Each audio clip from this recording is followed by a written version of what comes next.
সমস্ত পল্লীবাসীদের জানাই বসন্ত উৎসবের আন্তরিক প্রীতি ও শুভেচ্ছা।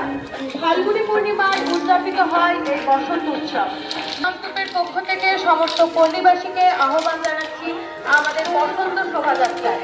বসন্তের আগমনে আনন্দ আর উদ্দীপনার সাথে পালন করা হয় এই বসন্ত শোভাযাত্রা। বসন্ত আগমনের প্রতীক হিসেবে উদযাপিত হয় এই বসন্ত দোলযাত্রা। এই রঙের উৎসব জাতি, ধর্ম, বর্ণ নির্বিশেষে মানুষকে একত্রিত করে। এই দোলযাত্রার এক অপূর্ব বৈজ্ঞানিক পুঞ্জে আপনারাও এই বসন্ত শোভাযাত্রায় আমাদের এই শোভাযাত্রাকে সাফল্য